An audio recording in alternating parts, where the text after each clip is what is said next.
that this is a focus on metaphysics. And we are a small community as far as the world is concerned that that still does and still respects the art and the science of metaphysical Bible interpretation. And so when I was asking Spirit about, how should we pivot for 2020? Like, what should be different? And the answer was that it's in the name. It's the metaphysical Bible hangout. And so the focus then is on metaphysics. And so we're going to pivot and we're going to really just drill down and do metaphysics like that. That's it. Till I get another direction from Spirit, that's all we're going to do. So even when we come out of this quarantine period, we will still be doing metaphysical Bible interpretation. Just may have a different focus, but for the duration, we're going to concentrate on metaphysics. And as we do anything, we open with prayer.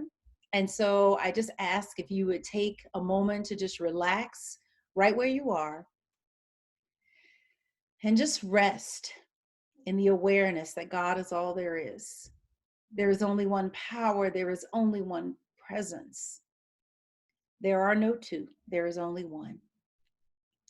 That power, that presence is God. And if you would just allow that awareness to just bathe itself over you, just an awareness that God is all there is.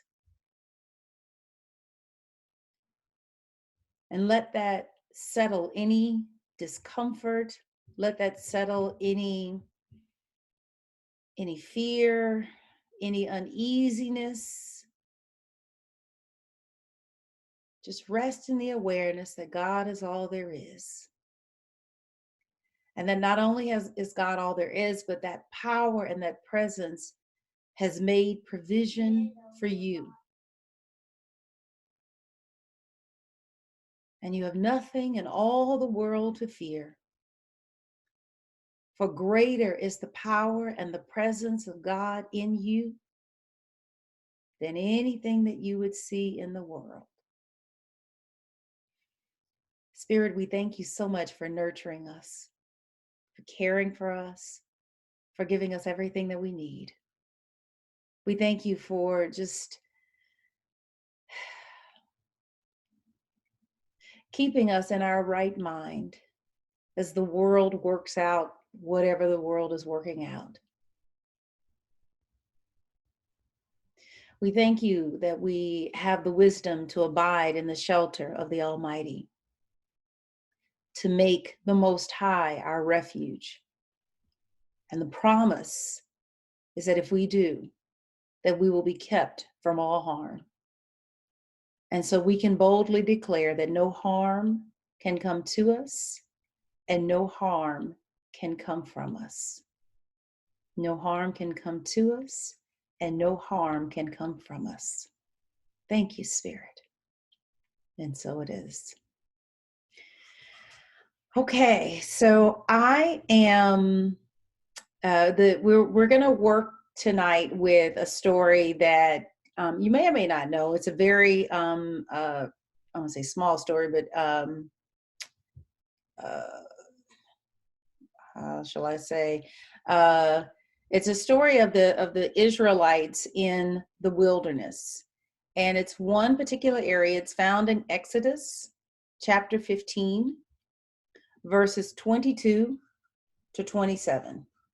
Exodus chapter 15, verses 22 to 27. I'm going to pull it up and I'm going to read from the New King James Version.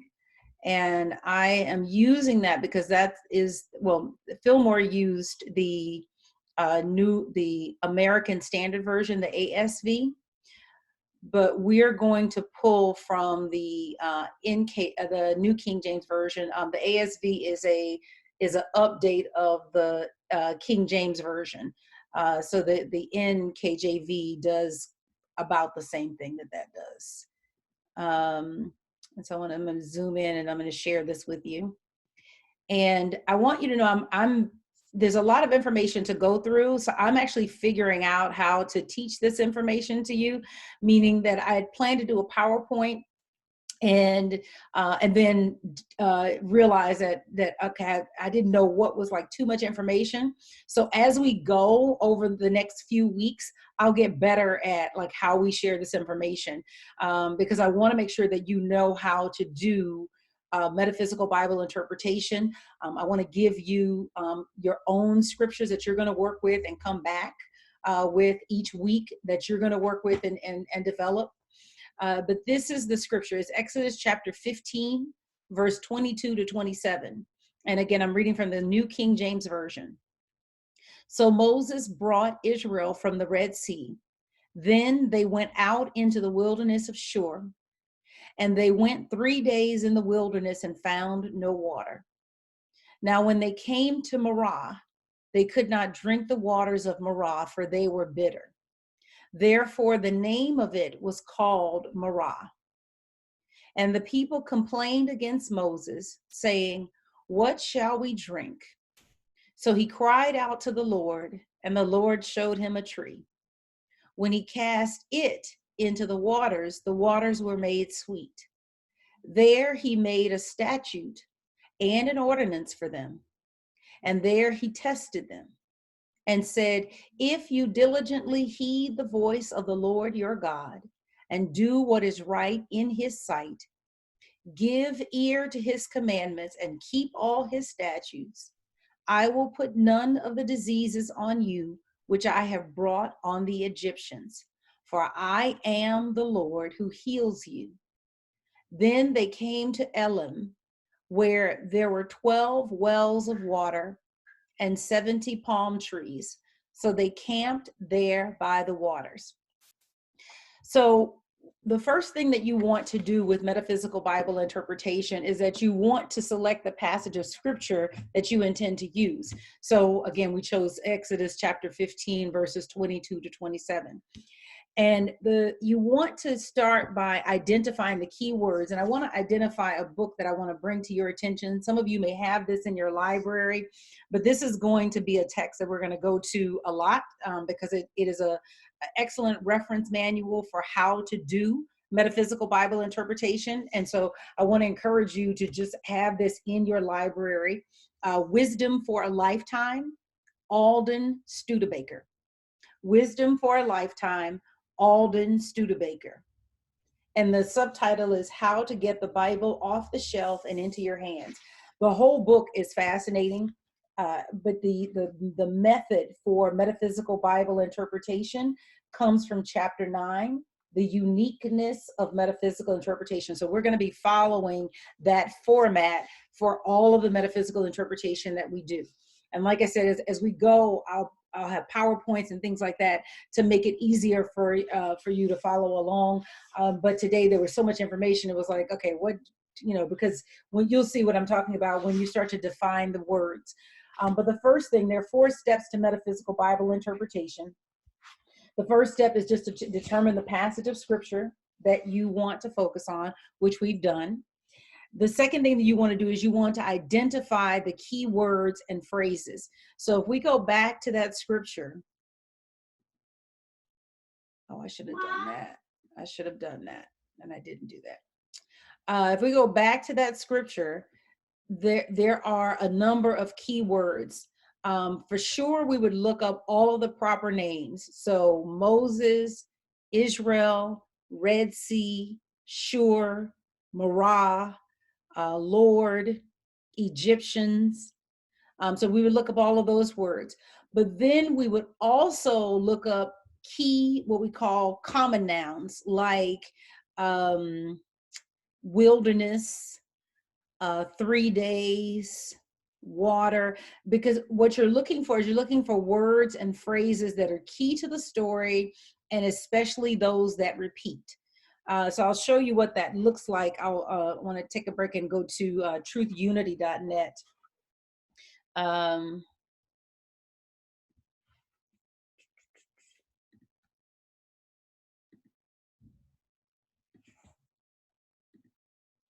Truthunity.net, if you don't already know, is an amazing resource put together by Reverend Mark Hicks.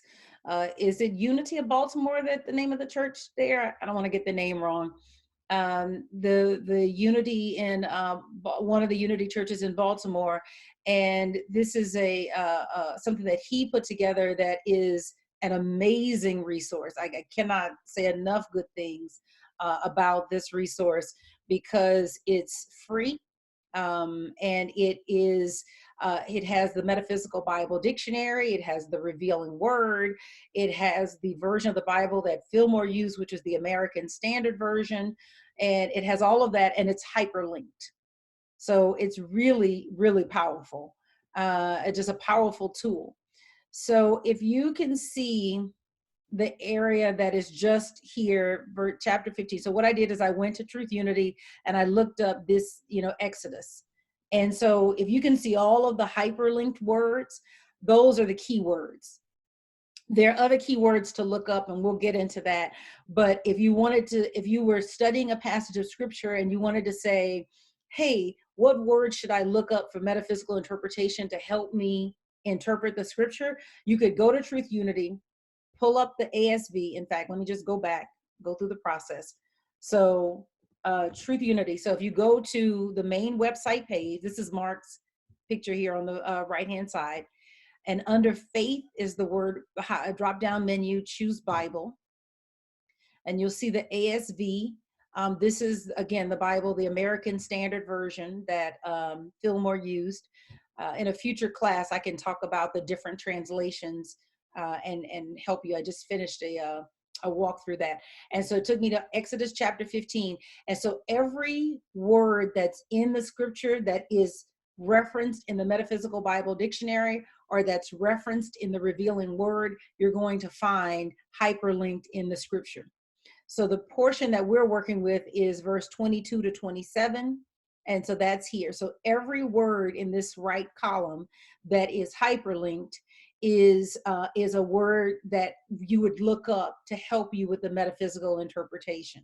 So this is a really, really simple way if you were guessing at what word should I look up. There's some other words because it looks like he used a computer program to like cross-reference the words that were in the Metaphysical Bible Dictionary versus the words that are in the scripture. So there are some words that are missed, like where's one? Eyes, because I is what's in the Revealing Word versus eyes. Heal is in the Revealing Word. So there are things like that. So those are ones that you'll want to look up. So that's part two. Or step two, excuse me. So step one is select and read the scripture. We did that. Step two is to identify the key words and phrases. And so a simple, easy way to make sure you get most things, maybe not everything, is to go to Truth Unity, pull it up, and it'll give you the key words and phrases. And then step three, which is what we're going to concentrate on tonight, is to develop interpretations for the words. So I took this passage and I put it into into a Google document.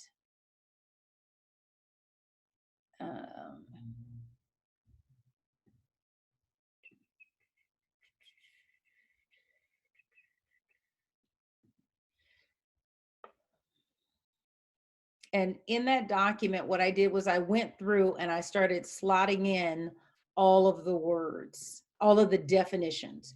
So every definition that I have here is from the Metaphysical Bible Dictionary, or it's from the Revealing Word. Okay, and so I put it in red. Let me get to view. Oh, I don't have to do that.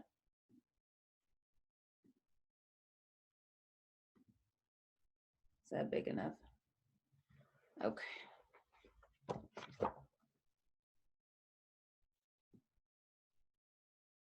Okay. I'm hoping that you guys can see that really clearly. And so we're just going to go scripture line by scripture line.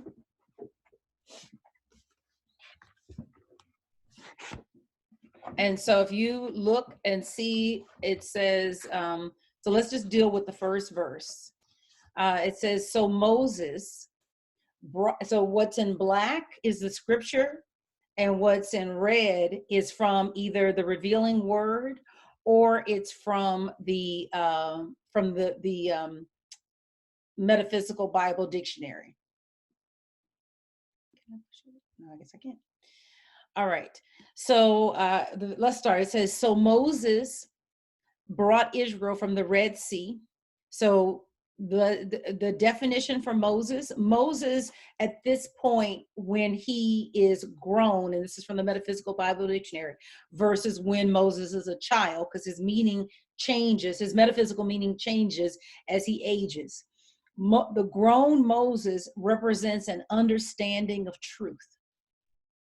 The grown Moses represents an understanding of truth, or you could think of it as a progressive or drawing out process which works from within outward. So it's that element in consciousness, that element in you that understands the truth, that element in you that knows that no matter what the external picture is, that everything is already all right.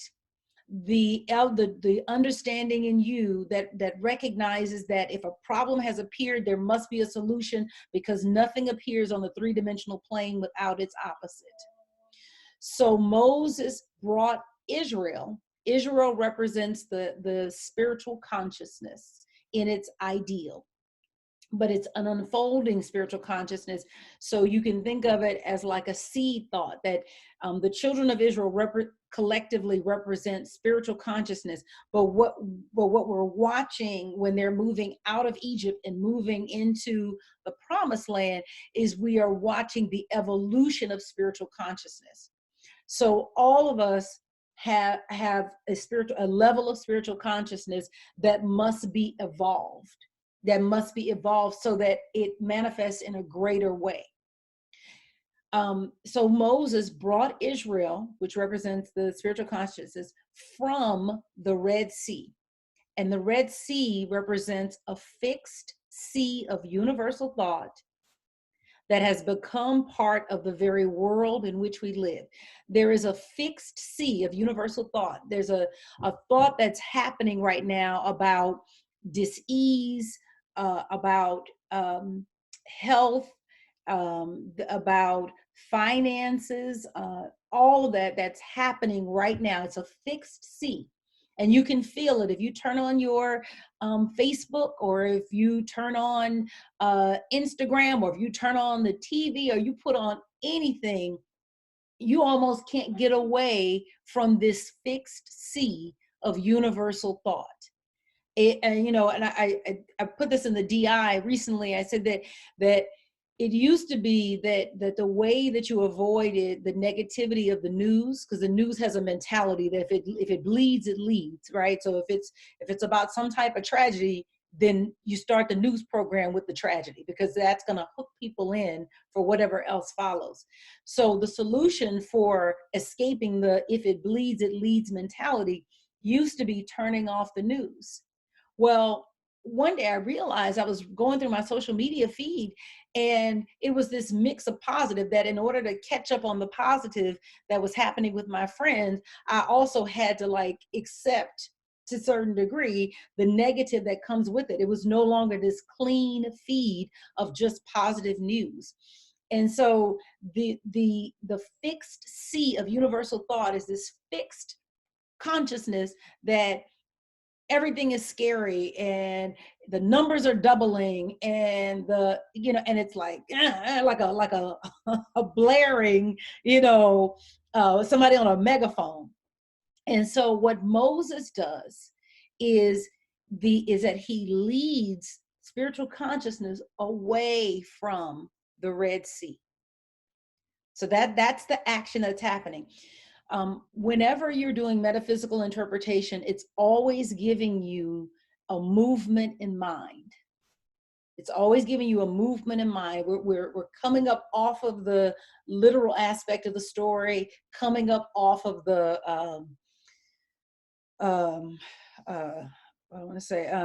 the historical aspect of the story, and we're looking for a revelation about the mysteries of the mind and how the mind works. So what's happening in this story is Moses, who represents the understanding of truth, is taking spiritual consciousness, which might be in its infancy, and it is for the Israelites at this point, because they just got out of the Red Sea or just crossed it, and he's leading them from the Red Sea. And then it says, then they went out into the wilderness. Now, the wilderness is a place in consciousness where you have this multitude of undisciplined and uncultivated thoughts. What do I mean by that? I mean that you are, your mind is all over the place. 1 minute you're positive, the next minute you're negative. 1 minute you're focused on God is all there is. The next minute you're, letting the data about COVID-19, send you into a tizzy. So it's undisciplined. It's a mixture of good and bad, and it just depends on what the outer trigger is, because there's been no discipline to the thinking. But they went, I'm continuing the scripture, and they went out into the wilderness of Shur. Now, Shur, S-H-U-R, is a proper name, and it is an unceasing progress. It's an unfoldment. It's a development of humankind. And it says, and they went 3 days. When it says 3 days, 3 days, it means 3 degrees are the parts of human consciousness.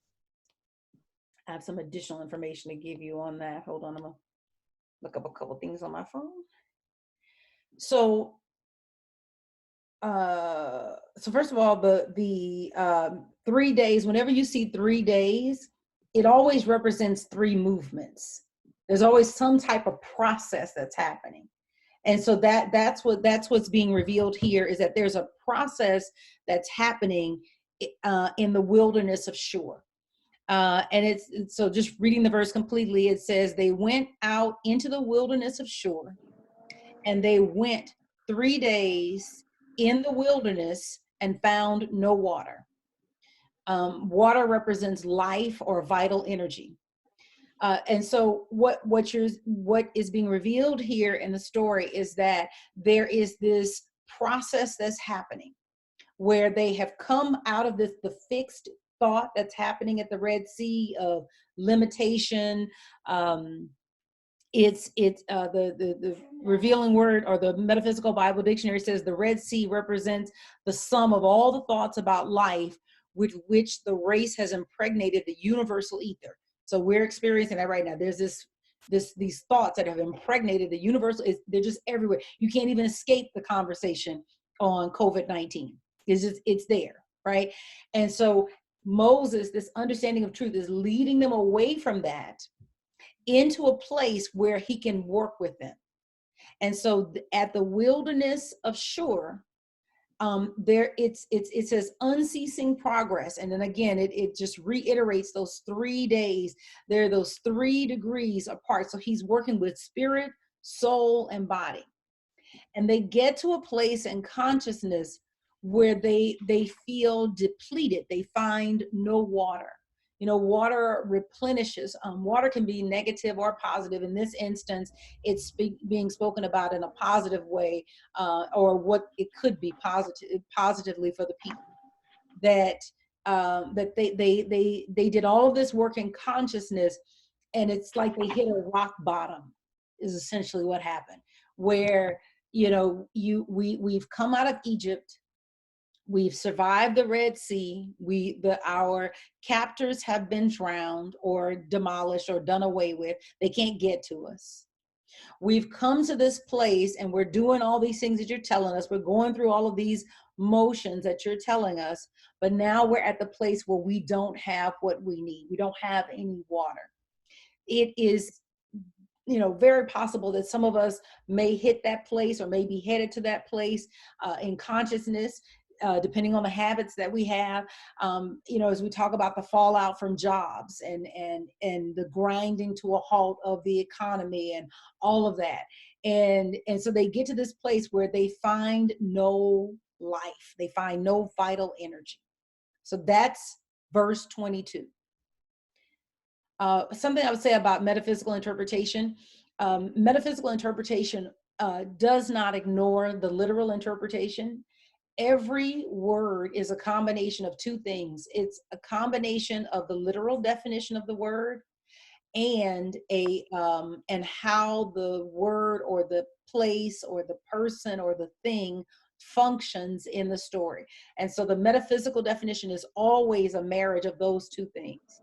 So even if you get to a place where you find a word that needs to be defined, but it doesn't show up in the metaphysical Bible dictionary, you can reasonably develop a metaphysical definition for it if you go back to the literal and marry it with how it functions in the story. And so the definition for sure is not something that Phil Moore just pulled out of the air. It actually makes use of the literal Hebrew meaning of the word sure. And same thing for all of the other words as well: wilderness, water, 3-day, all of that. Let me ask if there are any questions before I go forward. Is everybody following? This is making sense. Hope this is helping. Outstanding. Okay. Good. You guys put things in the chat, or let me know if there are any questions. Good. Reverend Sherri? Yes. Can you repeat that last part that you said about how you can figure out the metaphysical part? Yeah. Okay. So the metaphysical definition is not something that's pulled out of the air. I think that, well, anyway, I know I'm going to go into that. That's politics. So the metaphysical definition is always a combination of the actual definition of the word, like the literal meaning of the Hebrew word, and how the person, place, or thing functions in the story. So it's a combination of those two things. And so something like water, sometimes water is positive and sometimes water is negative. And so you'll actually see that sometimes water, like for example, we're going to get to this in verse 23 where the water is negative, but the water can also be positive. And again, it all depends on how it's used in the story. Fifi said, had problems logging on and you have audio problems now. Okay. All right, great. And so just so you know, this is being recorded. So you'll have this will be on Facebook and YouTube later. Okay, moving on to verse 23. Now when they came to Marah, they could not drink the waters of Marah, for they were bitter. Therefore, the name of it was called Marah, and the people complained. I went up too ahead. And therefore, the name of it was called Marah. Okay. Now, when they came to Marah, so every time you see a group of people move from one place to the next, you're looking at a movement in consciousness. So spiritual consciousness is going through this evolutionary process where it's developing. And so they come out of the victory of the Red Sea, but now there's more development that has to be done. And I think any one of us can attest to that, where, we left a job or left a relationship or something, and it was like, victory, got away from my captors. And then we basically get hit with or faced with all of the lessons that we now need to learn at this next level in consciousness. And that's what's happening here. They've come out of the Red Sea. They've had the victory of the Red Sea, but now they have to meet the challenges of this moment and grow into this moment. And so what we're seeing is a growing into this moment. So it says, now when they came to Marah, Marah means represents or symbolizes the bitterness, the trouble, the sickness, and the misery that those who pollute the waters of life with impure, rebellious, darkened error thoughts and beliefs bring on themselves. And so I want to back up just a second here and remind you that they're in the wilderness. Remember what I said, they have a multitude of undisciplined and uncultivated thoughts. So they've got these mixture of thoughts, some good, some bad, some in between. It's a mixture, but they don't yet have the discipline to think good only. And so when they come to Marah, they basically have come to the place and consciousness where they have to deal with all of those bitter, troublesome, sick, and misery-filled thoughts that have polluted the waters of life. They found no water. They get to a place where there is water, but they can't drink of the water because they can't take advantage of what's there because they've got this mixed consciousness. So it's like coming out of, you'll see this, someone come out of a relationship. It wasn't necessarily the greatest relationship, but they got free. So now they're free. They're in the next relationship, but they bring in all the baggage of the old relationship.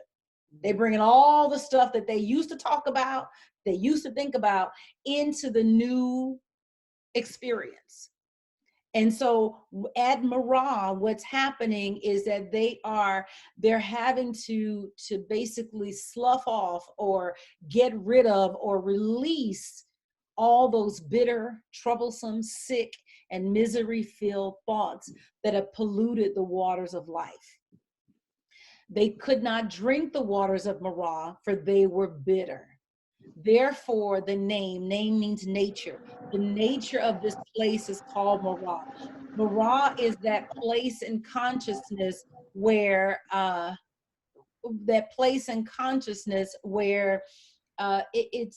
you're in a place and there's potential good, but there's something in the consciousness that's blocking your ability to take advantage of the good. There's something in the consciousness that is keeping you from going to the next level. You know that there is more available, but there's a skill missing, or there's a mindset missing. I'm running through my mind for another example to kind of like drive this home, and so this is what's happening. And I want you to get that every time we're doing metaphysical Bible interpretation, we're always dealing with a revelation of what you should be doing in your mind, of a process that's happening in mind, and then how you respond to that process that's happening in mind. So I want you to see yourself in this story, because you are Israel, who Moses, and you are Moses, and you are guiding that spiritual consciousness in you to a place where it can manifest at a higher level.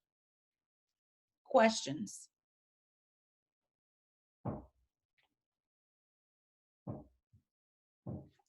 I can't hear you. Say it again, Constance. Go ahead. No questions, but it's setting my soul on fire. Yeah, right. You rocking so hard it ain't funny. It's like this is past divine order. I'm just tripping. Oh, bless you over there. I mean, a couple of times I almost cried. It was revealing.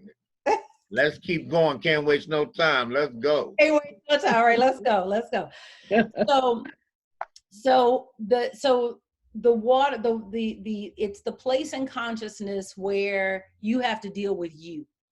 And then let's go to verse 25. So Moses, they complained against no, I'm sorry, verse 24, I apologize. And the people complained against Moses, saying, "What shall we drink?" The people represent our thoughts, and Moses represents the understanding of truth. And this is that place in consciousness where you've done every affirmation you know to do. You done prayed every prayer you know to pray. You have tithed, you have done all the stuff that you know to do, and still the water is too bitter to drink, or you're not able to take advantage of the place that you're in. You can see the opportunity, but you can't lay hold of the opportunity.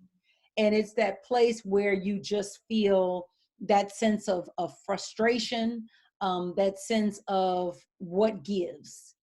And so this is what's happening here, that they've come from the Red Sea, they've been delivered, they've had that victory, they've done all of the work in the wilderness of Shur. Now they've come to Marah, and so they're in a place of potential opportunity, and they can't take advantage of the opportunity. And so they cry out or complain like, you know, you told me to do all of this. You told me to do the affirmations. You told me to, you know, get up every morning and do my meditation. You told me to, and I done done all that, Pastor, and I don't have any results.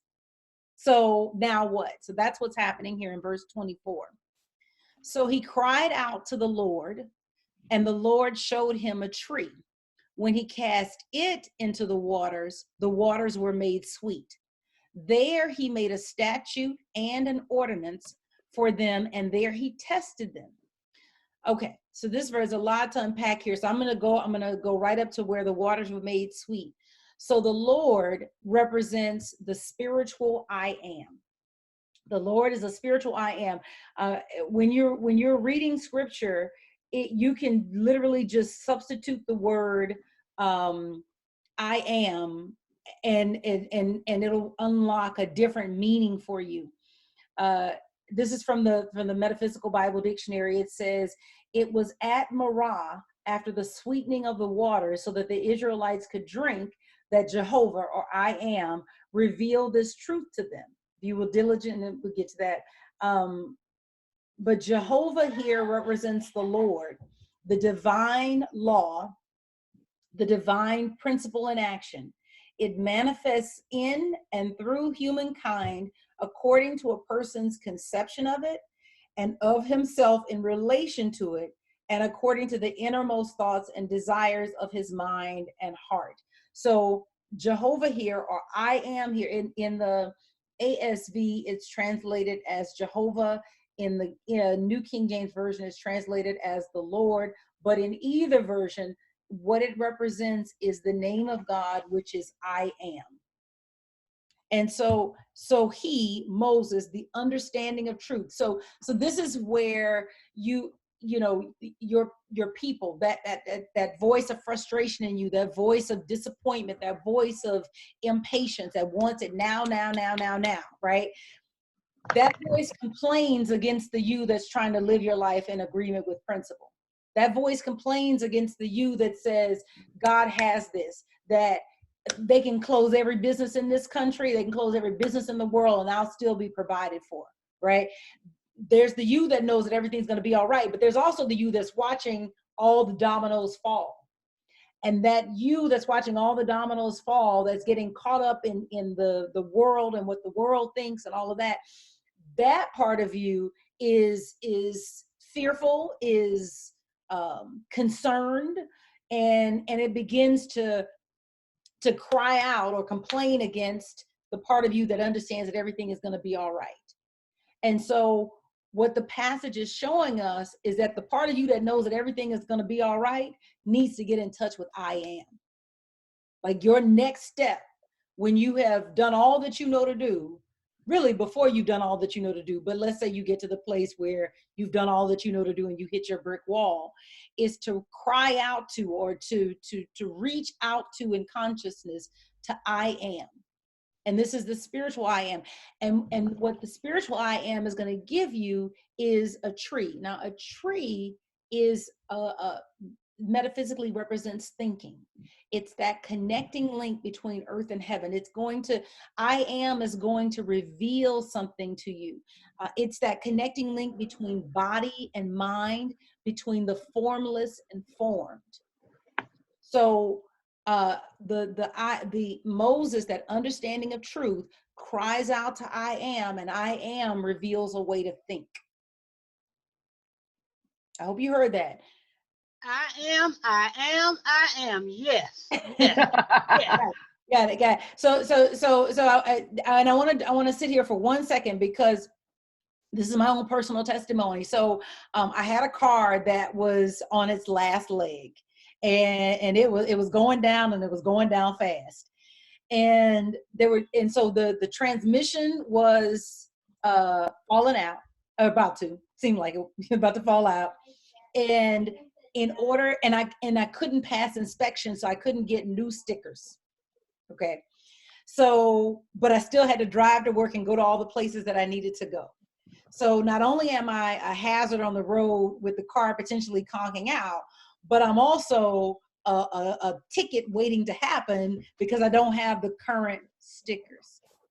And I literally would just pray on the way to work, like, just get me there. Let the car drive and don't let any cops see me. Okay.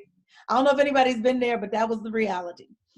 And it was time for a new car. And when I looked at the money substance, it looked like the money substance that was available would not provide for a new car. So I cried out to I Am, and the idea that came back was to make a vision board for the car that you want. I wish I had, it's upstairs. I can't go get it right now. And I made a vision board, put the car on it that I wanted, and decorated it and put my affirmations and my scriptures around it. And that was the thing that I sat down with, and I would talk to the board like, okay, thank you for the spirit, for the ideas, or however this is going to come about. And one day, it wasn't very long, but shortly after I made the board, I got the idea to reach out to this program in Los Angeles that was called Replace Your Ride, or in California. And I had forgotten about the program. I hadn't thought about it in years. And I put my name in the program, and it was like, well, we can hook you up in 10 months. I'm thinking 10 months? This transmission is about to go, and the cops gonna get me if the transmission, like, what?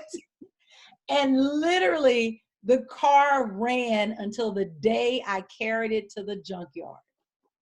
To the day. Like, I drove on the lot and the car stopped driving. No tickets. So my point is that if you reach for I Am will tell you how to think. And you have to have the audacity to follow the instructions that you get, because to hear the instructions, make a vision board. No, I need a car. Okay. But listen, because I have learned to be obedient, guess what I made? I made that board. Okay, so that's what I'm saying. It's that place where you have reached in consciousness where there is, you have reached out, and what comes back is how to think. God is not the giver of things. God is the giver of new ways to think. Of ideas. Yes. Hear that when, and so in this moment that we're in, where it seems like everything is shutting down, and how am I going to provide for myself, and what's going to happen to me, and this thing is going to go on forever, and even when we come back, and you know the conversation that's happening. What you want to do is to reach out to I Am and ask for your tree. And whatever the answer is, follow it. And it may be something as, in my mind, that felt crazy as make a vision board. And what you have to do is have the faith to make the board. Because for me, the board, it was very short. It was not a long time. Like, it might have been the day after I made the board, or 2 days after I made the board, came the remembrance of this program that somebody had told me about 2 years ago. And so, okay, anyway, I didn't hit that all over the head. So what happens is that when they get that tree, which represents a type of thinking, thinking is your connecting link, right? Thinking is how you get out of God what it is that you want and need. How you think about the idea of transportation determines the type of car you get out of God. How you think about the idea of health determines the type of body you get out of God. How you think about money determines the type of money that you get out of God. Do you hear that? And when I say God, I'm not talking about a man in the sky. I'm talking about universal essence. I'm talking about all the presence there is, that you may shape your good in whatever way you want to, but it's going to be shaped according to your thinking. So when you're reaching out to I Am, what you're asking for is a higher and better way to think, because how you thought up till now has brought you to the place of opportunity, which is what Marah represents. But it's an opportunity you can't do anything with, because for you, because of the way you think right now, it's bitter. And so when the understanding of truth cast the tree in the waters represent potential, right? Or life or vitality. When he cast the tree into the waters were made sweet. And so I want you to get also that they didn't have to go anywhere in order to take advantage of the good that was there. And a lot of times we think that the grass is greener somewhere else, and the grass is green where you are. You just need to put the tree in the water. You just need to put the new idea from I am in the waters that you're already swimming in, and they will make the waters that you're already swimming in sweet. And so you'll be able to take advantage of right where you are. It's right where I am is all the opportunity that I will ever need. What I need is I need the eyes to see the opportunity that's present.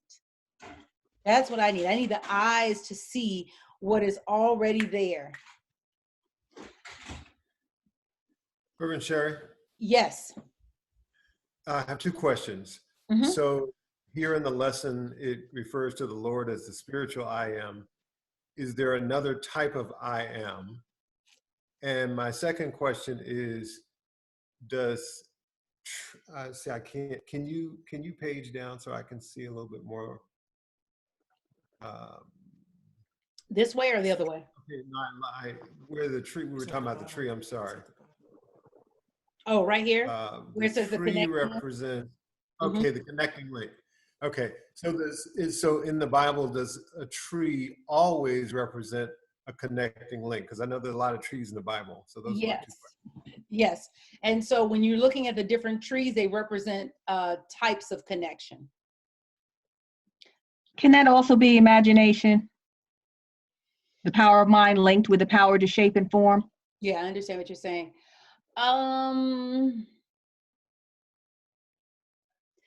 I guess I've never seen it used that way, but I would guess that it could be thought of that way. But the different trees represent different types of thinking. I should have copied this part. If you go to the metaphysical definition of, where is that? Oh, I know where. Hold on. I'm gonna go back to Truth Unity. If you go to Truth Unity and go to, I think, the definition for Marah. But everything you're saying about tree is locked into the vitality and the energy and the life, just like a tree planted by the river. I Yeah. will not be moved. The Yeah. tree of life. It's all an energy. It's all a vitality. You got life right there, and vitality is right there. I see how you connected it, and I'm really feeling where you're going with all of this. It's refreshing. Thank you. I think it's Elam. So let me go here. Yeah, it's Elam. So Elam, we haven't gotten to this part yet, Jack, but if you look here for the definition, it says metaphysically. So again, remember what I said, it always takes off of the literal and how it functions in the story. So the metaphysical definition is going to give you a pronunciation key. The root of the word, it's a Hebrew root. Literally, it means terebinths. It means palm trees, or it means, that's the literal meaning of the word Elam. Then it's going to give you how it's used in scripture, which is that second paragraph. And it's the second camping place of the Israelites after they crossed the Red Sea and they came to Elam, where there were 12 springs of water and 70 palm trees, and they encamped there by the waters. Metaphysically, Elam means a realization of fullness of life, strength, and cleansing truth for the whole man. Also a realization of victory. 12 is a number representing fullness in the spiritual. Springs of water stand for life and cleansing. The oaks signify strength and protection, and the palm trees denote victory. So it depends on the type of tree. It's always a type of thinking, but different trees represent different types of thinking.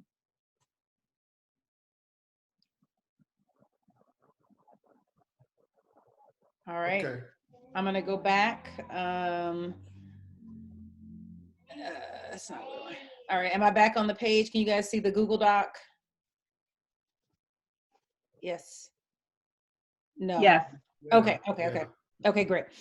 All right. So so he cried out to I am, and The I other question I had is oh, go ahead. spiritual. Uh-huh. So it says spiritual I am as though there's another type of I am. Oh no.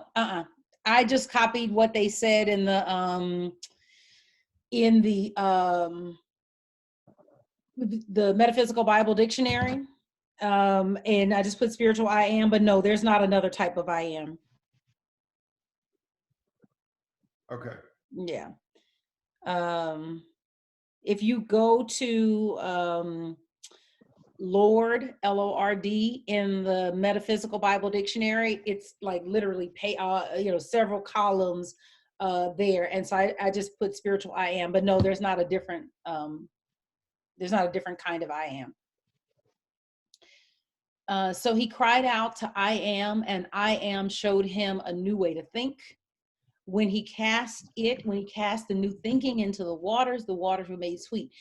Then what happens is it says, there he made a statute and an ordinance. Now, an ordinance is an established rule or divine law for them, and he tested them. So one of the things, and I think is really powerful, is that when you have a victory, right, what you want to do is you want to create a rule for how you got to your victory, which means that you have to study yourself. Yep. So what you want to get to, a lot of people think that you want to get to unconscious competence, right? Where you just can do it in your sleep. But I'm going to challenge you to say what you want to get to is conscious competence, because you want to understand why it's working, and so that you can duplicate it. And so when it says that he made a statute and an ordinance for them, it's that basically he set up some global rules. And my card is over on the table, but one of the things that I've been working on for this time period, because I'm effectively homeschooling. So we here now. Gotta go with it. We're homeschooling. So it's been a challenge, because guess what I don't have as a single mom? Somebody to like give me some relief so I can get my work done. So literally every night I make a schedule, and I have a whiteboard. You can't see it over here. I have a whiteboard, and then I put, it's 3 columns: the time, me, Jordan. And then I have what I'm doing from 6 a.m. down to like 9 p.m. And I have what he's doing from 6 a.m. down to like 9 p.m. And it has been a work of heart to make it through that schedule. And then many times, like there's some days where I'm like, you know what, he won, uncle, you know. And then there are times where I'm like, yeah, I got this. But what I've been doing is that every night after I make the schedule and I go through the experience, then what I do is I sit down and I study myself, and I say, okay, what did I do well? What needs fixing? Because you know what I'm saying? What needs fixing? And then I brainstorm solutions. And so one of the global rules that I realized was that that I have to get up earlier than him, and I have to make the schedule the night before. So because if I don't make the schedule the night before, then once I get up, the day is already going. If I don't get up before him, then I don't get in my morning routine before he hits the floor, right? And so those are global rules for me. But the way that I was able to discern that is literally every night at the end of the night, I evaluate, how did I honor the schedule? And how I got to the place where I realized I needed to make a schedule every day is, guess what? I woke up one morning and tried to make the schedule in the morning, and then that just messed everything up. So again, the setting this ordinance is about self-study. So it's about, what did we do at Marah that allowed us to unlock the opportunity at Marah? Jack, you got your hand up, or is it maybe Saba? No, I'm sorry. That was from earlier. Oh, okay. Got it. So what happens is that when you get to Marah, which is a place of opportunity, and you work through what you got to let go of in order to take advantage of the opportunity, then what you want to do is you want to set some global rules for how you want to go forward, and you want to write them down, put them on a card. Like I said, my card is over on the other table over there, so I don't have time to get up and go get it and show it to you. But literally, I have Sherri scheduling rules for like how you manage the day. So because you need to know how and why you're having success. All right, moving on to verse 26, and let me know if I'm going too fast. But I'm mindful of the time. If it's okay with you guys, I'll go a little bit past to maybe 10 after, if that's okay. Okay. Sherri, you know we're used to going having a 2-hour class. Yeah. Right.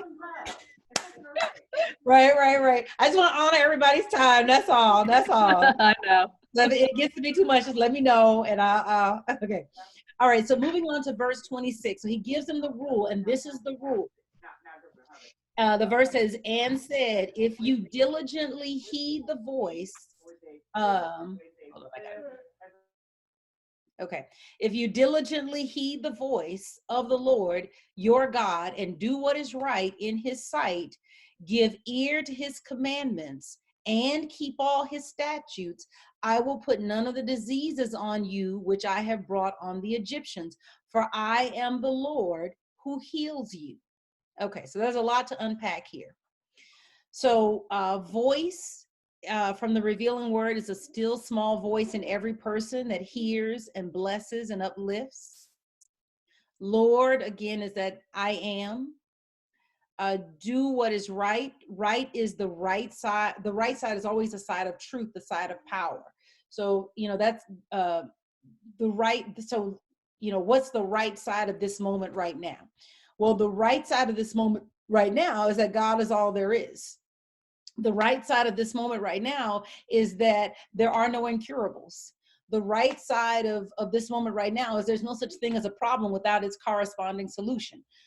The right side right now is that that I have the ability with my own spoken word to basically cover my environment, that I can speak the word before I walk in the grocery store, before I go in the post office, or wherever my essential place is.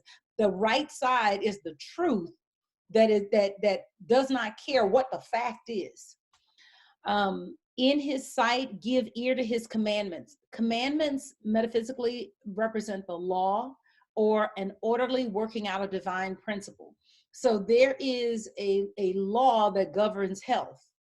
There is a way that you need to think about your body in order to demonstrate health in your body. There's a way that you need to think about money in order to demonstrate wealth in your money.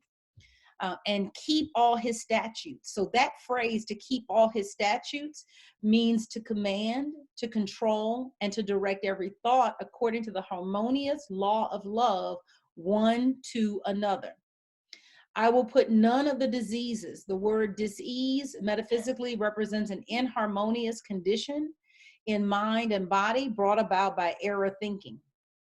The Egyptians, the Egyptian is a word in the Metaphysical Bible Dictionary, and it basically is sense thought, or it's the subjective consciousness in its unawakened state. And then it says, for I am, this is God's name in humankind, the true spiritual man whom God made in his image likeness. And this is like, I am that I am. I am the Lord. I am that I am. Who heals. To heal means to make whole, to bring forth the perfect Christ man that exists within each of us. Okay, so those are the definitions. Now, just going back to the top of 26, there's a lot here. So basically, it's saying that if you listen to my voice, and I want you to get that there are a multitude of voices in the world right now. There's the voice that is parroting all of the paranoia around this thing that's happening. There's the voice that says that it's a hoax, don't believe it.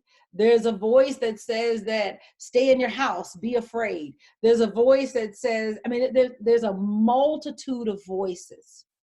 And what the rule is that if you listen to the still small voice, the still small voice is in every person. There's no one that is exempt. And if you listen, this voice listens to you, and it blesses you, and it uplifts you. And so that voice will guide you as to how you are to proceed in this moment. And so if you look at the news, you are looking at the news for information to take back to I am. Hear that. You're not looking to the news for guidance on how you need to move in the world. You're looking at the news to take everything that you do, everything that you read, that you study, that you take it back to the I am of your being. And you have a conversation with God about how you are supposed to proceed. And so, for example, I have heard that there's a call to, reopen the country by April 12th. Did I am tell you to reopen your house by April 12th? You know what I'm saying? So it's like, I'm not listening to man for my guidance. I'm not listening to another human. I'm listening to the still small voice within me. And the still small voice within me is very clear. And so, and I'm going to follow the guidance here. I'm not, all the banks in the world can close. Let all that stuff shut down. I will still be provided for. Do you hear what I'm saying? So, Spirit may tell me to reopen my house before April 12th. But again, I'm not moving according to what a person tells me. I'm moving according to what the Spirit tells me. And so it says that if you diligently listen to or pay attention to, heed would be a word to look up, just to get some real clarity around that. Yes, take everything back to I am. Thank you, Jack. Or Sable, whoever typed that in. Take everything back to I am. It says if you're heed to what you hear, right? You listen, and then you do what is right? You do what is in accord with spiritual law in the sight of I am, and you give ear to. So I'm living to please I am, to get into harmony with I am, and not like a disembodied force, but where I'm cooperating. I'm speaking about cooperation the way that you would cooperate with the seed that you were trying to turn into a tree. So when we talk, because I understand that there's a way that people talk about in the sight of God and doing what is right in the sight of God and listening and giving ear to his commandments. And it's usually a picture of a man in the sky, usually white with a beard. And that's not what I'm talking about. I'm talking about cooperation where if you were working with an apple seed, that you got to manage the apple seed according to the way the apple seed has to be managed. And so if you don't give it the right soil, if you don't give it the right water, if you don't give it the right sunlight, then if you don't give it that right combination, you ain't getting an apple orchard. You're not getting an apple tree, and you're certainly not getting an apple. So that's what I mean by when it says that you do what is right in his sight and give ear to his commandments, is that you're cooperating with I am according to the seed that you're planting. So we're planting a seed of health. So there are things that we must do to cooperate and to receive the fruit of that seed of health. And then it says to keep all his statutes. And this is really important: to command, to control, to direct every thought according to the harmonious law of love one to another. The only law there is the law of love. The only law there is. Love is all there is, because God is all there is. And so Reverend Sherri has been challenging everybody to let love take over. And so you are allowing love to guide you and living in that space of love. And if you live and abide in that space of love, then you will be led into right places. And so you spend time bathing yourself in love, bathing yourself in the drippings of spirit. You know how this is gonna sound country. You know how y'all, anybody sop biscuits? Anybody sop biscuits? No, nobody sops biscuits anymore. Is that just me? Okay. I grew up and we had the gravy, and we would sop the biscuit in the gravy, but it would be yeah, thank you, Carter. Carter know what I'm talking about. Okay. Somebody knows. Yes, I don't care, Jack. I'm saying that's what you need to do with the love of God. And you may do that through music. You may do that through dance. You may do that through positive conversations with people that you love and that love you, but you are just, it's where you come up out of the love of God and you just dripping with love, just love and love everywhere, and get on everything you touch. Whatever you touch is just, you're just saturated and soaked in it. So think of it like sopping yourself in the love of God.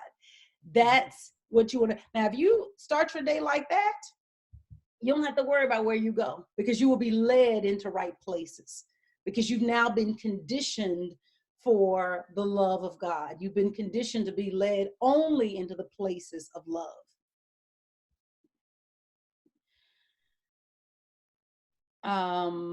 Okay, and so the promise then is protection. So again, don't get caught up in, I will put none of the diseases on you, because we're not talking about a God that determines your experience. God does not determine your experience. God is absolute good. You determine your experience by the way that you think.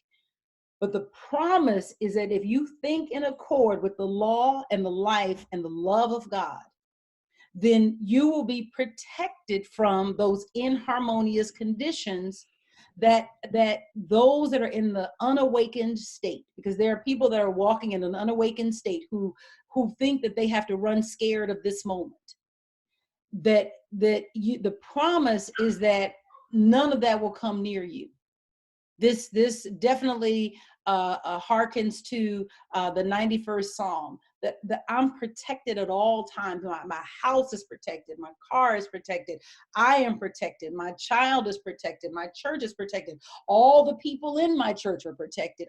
Do you get what I'm saying? It's realizing that I have a part to play in my protection from what's going on in this moment. And my part is to think right. My part is to operate in my mind in the right way, so that I'm not even brought into the sphere of influence of the nonsense that's going on. And then this is something you'll see. It's always a refrain: for I am the Lord who heals you, or I am the Lord who makes you do it. This is something that's common in the Hebrew scriptures. But the promise is that I am this name, this nature, this true spiritual man in whom God made in his image likeness. I am that I am who heals you. So that I am who makes you whole. Not a person, but a consciousness, but an awareness that you are made whole by the awareness of God. And then it says, then they came to Elim, which is a realization of the fullness of life, strength, and cleansing truth for the whole person. Also a realization of victory, where there were 12, and 12 is a number that represents fullness in the spiritual. Wells of water, or springs of water. Those springs of water stand for life and cleansing. And 70 palm trees. Those trees represent victory. And so they camped by the waters, the life and the cleansing. So there's a movement in consciousness. They've come out of the victory of the Red Sea, but now they have run into having to deal with their own limitations and consciousness. And so they're in the wilderness of Shur. And they do all the work in the wilderness of Shur, and they end up at Marah. They're at this place of opportunity. There's water there, but now they can't unlock the water. They can't unlock the opportunity because of the thinking. And so they reach out to I am through the understanding of truth. And I am gives them a tree. The tree represents a new way to think. The tree is cast into the waters. It is basically the new way of thinking is applied to where they are. And they are now able to drink the waters. And now what they do is that they solidify what they learn by making new rules for how they're going to be handled, how they're going to move forward in the for the rest of their lives. And in doing that and in honoring that, they then move to Elim, which is a place of victory. It's this realization of the fullness of life, of strength, and cleansing truth for the whole person. It's victory. They've moved to a space of victory. And so this is a movement in mind. Emily Cady says, victory is first won in the silence of your own being. So your victory over this moment, your victory over whatever you want to name it, COVID-19, coronavirus, the Rona, whatever you want to name it, your victory over it is first won in the silence of your own being. And so you have to go to the I am of your being, struggle with your own, and when I say struggle, I mean work with your own fears and worries and concerns, deal with that, and then free yourself and move so that you may unlock the opportunity that's here now. Now, your struggle may not be a health struggle because maybe you got such a rock solid consciousness of health. Listen, I already know God is my help. I can't be sick, right? Maybe you're that person. But maybe you're not that person that maybe finances is the thing that you struggle with. And so you need some help remembering that just like God healed you, God will also prosper you. And so right now you can unlock whatever money it is that you need. You know, this week, as I was, working through my prayer time and, reflecting on this moment, the thing that Spirit gave me is that ain't no money left the planet. No money, not $1 has left the planet. All the money that was here last week is here this week.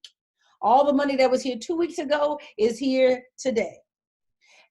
And so what has changed though are the channels by which the money flows. And so what we're asking for now, what the tree you need from I am is the tree that unlocks the money from the channel that you're meant to take advantage of now. Right? That's what you're looking for. No money has left the planet. You are not in danger of falling apart. You are not in danger of bankruptcy and all those other things. What you need is show me the new way that you want me to receive. Show me the new channel that I'm meant to draw money from. If the job dried up, let it go. It was on its way out anyway. So now give me something that is better, that is more sustaining, and that is more enriching. This is such a great lesson, such a timely lesson for what's going on in the world today. And as I'm reflecting on what you taught tonight, it made me think about all of the similarities to what we're seeing in our world today, where so many people are, right there at the edge of the Red Sea or in the middle of the Red Sea. And so eventually we're going to come out of it. We're going to cross the Red Sea. We're going to be on the other side. But then so many people are still going to be lost and confused about what to do, because and the water will taste bitter, and on and on and on. So many similarities to what's happening right now. So I hope you'll teach this lesson again and again, because it will definitely be needed. Yes. So this is my commitment for the Bible Hangout. So the first thing is that we are going to focus on metaphysical Bible interpretation. So I'm being brought back to my original focus. The second thing is that for the duration of whatever this is, that we're going to concentrate on healing and prosperity stories. When Johnny Coleman, when people in the church you should have a series of deaths or a series of hospitalizations or whatever, she would pivot and do a sermon series on healing. Or if there was some money challenges or the money got low, she would pivot and do a series on prosperity. So, because what the thing is that the way that you build up consciousness for what you want is you study it. So I want to make sure that me and you have a firm foundation in health and prosperity, because God is our health, God is our money. We can't be sick and we can't be broke. Carter, you were going to say something? Rockin'. We have this grass called Zoe. Mm-hmm. Know about the grass? No. Zoe is a grass that in the winter, it turns white, all white. Really? I've never heard of that. Yeah. And then when the seasons change, when it's time come like now, it turns beautiful green. And it doesn't care about what's going on in the news. It doesn't care about what's going on next door. It doesn't care about the rain. It doesn't care about if you got a job or not. It just turns green. Yeah. That's our true nature. Yes. Our true nature is to stay in tune and not worry about what's going on outside. Our true nature will connect.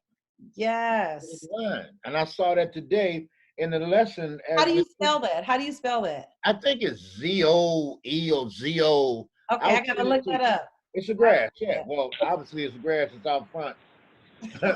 You know, Got it. it's there. I can't wait to pay the guy to do the lawn. I'm ready Right, right, right. and can afford it. Yes. All of I was planning these senior citizen homes, right? And they shut them all down first. Yes. And then they called me 2 days ago and said, we're doing all of them by Zoom. You're going to be on TV. And 48 units, you know, rooms are there, and you can do 2 and 3 at a time. Wow. Come on. Wow. This is just confirmation. Yes, Come yes, on, yes, this is yes. beautiful.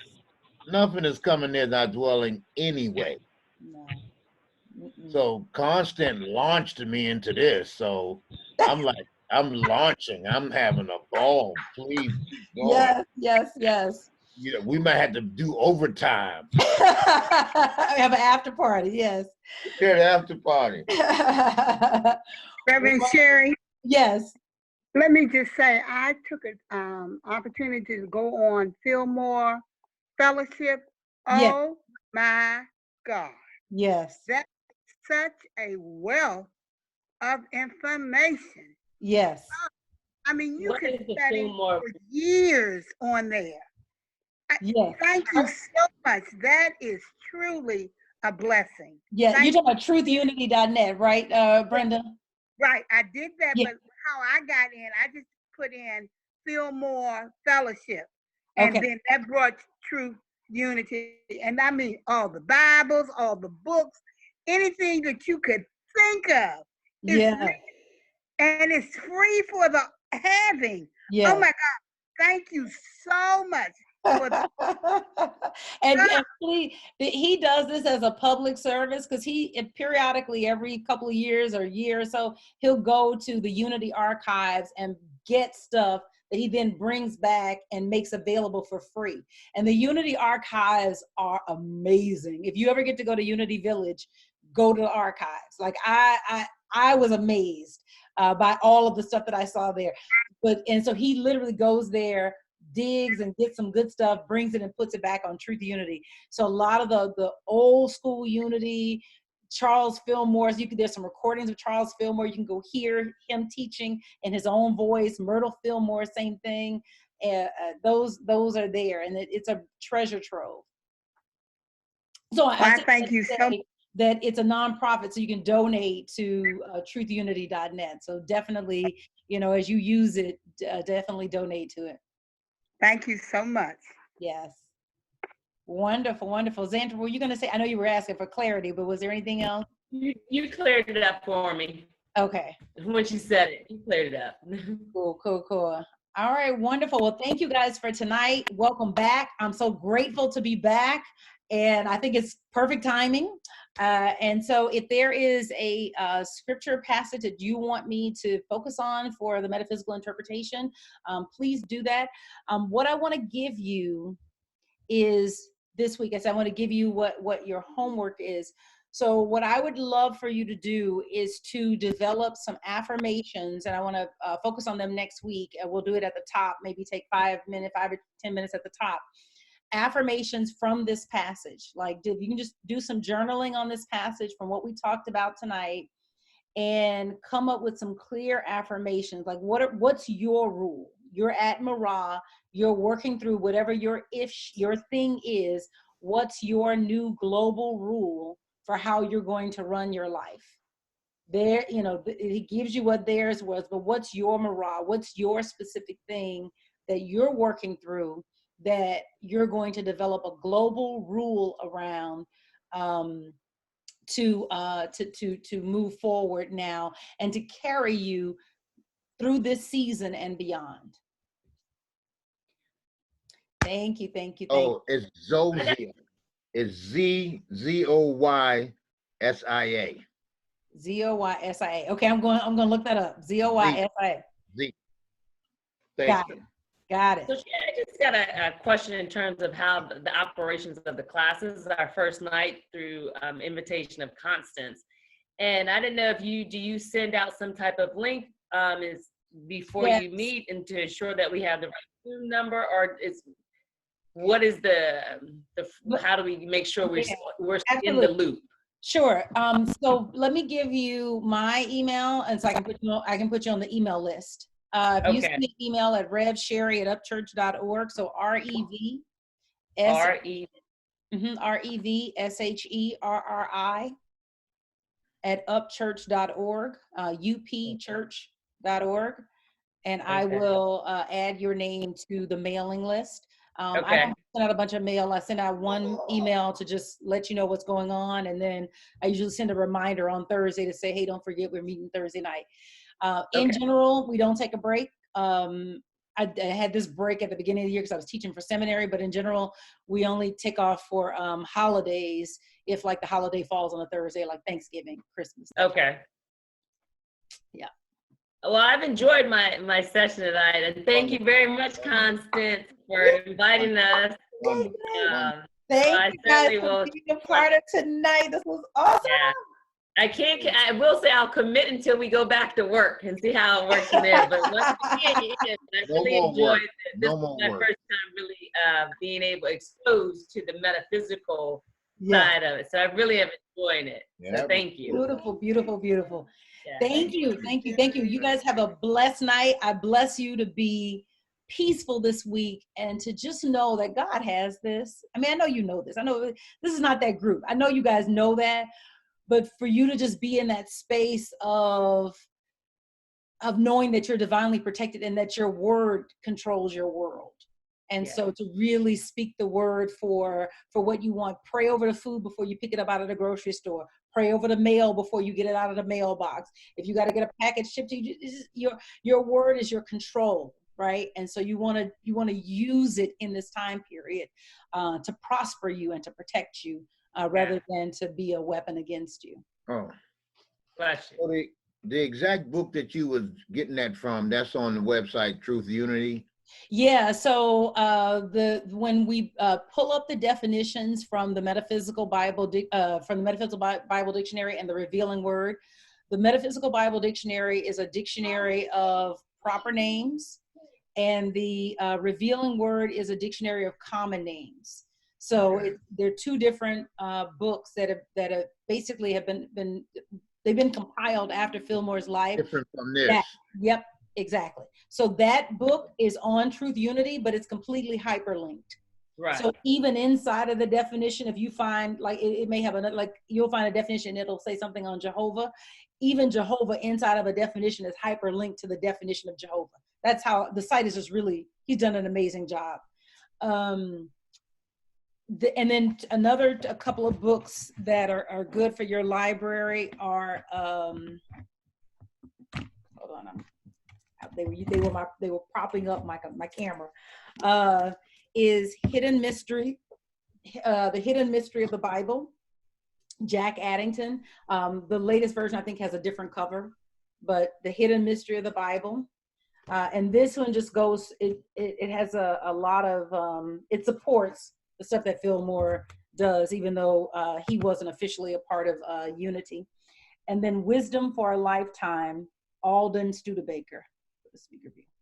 Wisdom for a Lifetime, Alden Studebaker. So these two are books besides the Revealing Word and the Metaphysical Bible Dictionary. The other books that I'll talk about as we go, and because when you're studying scripture, you also want to make use of like a concordance, of a Bible atlas, things like that, because that helps give you a context. Now, I did all that research ahead of time, like what was going on with the Israelites, where were they coming from, where were they going to, what was happening during that time period. Those things, the commentaries are amazing. I'm in the process of building out my commentary library. That's an expensive endeavor, but it's worth it. And so you can build out your library with reference materials. Commentaries, which I think are very rich and very worthwhile. They're the ones that are non-dogmatic are the only ones that I haven't been able to find online, meaning a free resource online. There's some like the Matthew Henry commentary. There's tons. Yeah. Matthew Henry, all those tend to be they tend to be slanted with a fundamentalist view, but the ones that I have, which is the Anchor Bible series, those are they try to give you the information without the theology, without the fundamentalist perspective, but I haven't found a free version of those online. So those I've been buying, and every Bible of the book has its own commentary in the series, and each book is about $25 to $40 a pop. Ooh. And Psalm has two volumes, Isaiah has 2 volumes. There's a couple of them, I think, that have 2 volumes. So that's multi-$1,000s, or at least hundreds of dollars to build out 66 books of the Bible, and especially the ones with double volumes.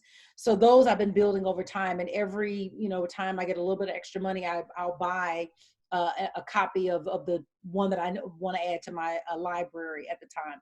But those are very, very good because they have a ton of information. And what's the name? You call it the Ankle Bible series? Anchor, like anchor out to sea. Mm-hmm. The Anchor Bible commentary. Mm-hmm. And so maybe what we'll do is we'll have a class where I'll just go through the different tools because it's also understanding how to use the tools. And I would say, a wonderful thing that you can do in your morning time is that you can take just one verse of scripture and just do a metaphysical interpretation of that one verse. And that will take you probably a good 30 minutes, and you can make it kind of a daily thing, and it will get your mind right. Awesome. All right. Let me go to 90 minutes. Sorry about that. Okay. All right. We won't do that. We won't do that again. We will do that again. We will do that again. We won't do it again. We will do that again. Awesome. That was nice. Man. I love and appreciate you guys. Thank you for being here. And I will see you guys next week. All right. Take care. Thank you. Thank you. Bye. Thank you.